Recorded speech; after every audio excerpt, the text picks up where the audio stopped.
Hello everyone, bread halwa అంటే నచ్చని వారు ఎవరైనా ఉంటారా చెప్పండి. నేనైతే చాలా ఈజీగా అండ్ టేస్టీగా బ్రెడ్ హల్వా ఎలా ప్రిపేర్ చేయాలో చూపిస్తాను. ఫస్ట్ అయితే బ్రెడ్ పీసెస్ని తీసుకొని ఈ విధంగా 4 వైపులా అయితే కట్ చేసేసుకోవాలి. కట్ చేసుకున్న ఎక్స్ట్రా పార్ట్స్ని ఒక బాక్స్లో స్టోర్ చేసుకుంటే తర్వాత బ్రెడ్ క్రమ్స్గా అయితే యూస్ చేసేసుకోవచ్చు. ఈ విధంగా స్లైసెస్లా కట్ చేసుకున్న తర్వాత ఒక్కొక్క బ్రెడ్ని 3 లేదా 6 పీసెస్గా అయితే కట్ చేసుకోవాలి. తర్వాత ఒక కడాయిలో అయితే ఆయిల్ లేదా నెయ్యిని యాడ్ చేసుకోవాలి. నెయ్యి యాడ్ చేసుకొని మనకు కావాల్సిన డ్రై ఫ్రూట్స్ని ఇలా లైట్ బ్రౌన్ కలర్ వచ్చే వరకు అయితే ఫ్రై చేసేసుకొని పక్కన తీసేసుకోవాలి.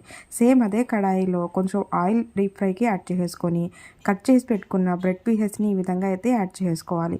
ఒకదాని తర్వాత ఒకటి యాడ్ చేసుకుని రెండు వైపులా ఈ విధంగా బ్రౌన్ కలర్ వచ్చే వరకు అయితే ఫ్రై చేసుకోవాలి.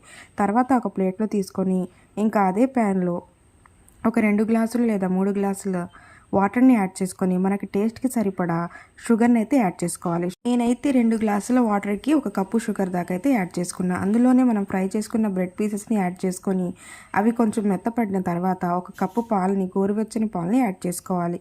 ఆ తర్వాత వీడియోలో చూపిస్తున్నట్టు మనం ఫ్రై చేసి పెట్టుకున్న డ్రై ఫ్రూట్స్ని యాడ్ చేసుకొని వాటర్ మొత్తం రెడ్యూస్ అయ్యే వరకు అయితే ఈ విధంగా కుక్ చేసుకోవాలి. ఆ తర్వాత లాస్ట్లో కొంచెం ఇలైచీ పౌడర్ని యాడ్ చేసుకొని ఒక 2 టేబుల్ స్పూన్ల నెయ్యిని యాడ్ చేసుకోవాలి. చాలా టేస్టీగా అయితే బ్రెడ్ హల్వా చాలా ఈజీగా రెడీ అయిపోతుంది.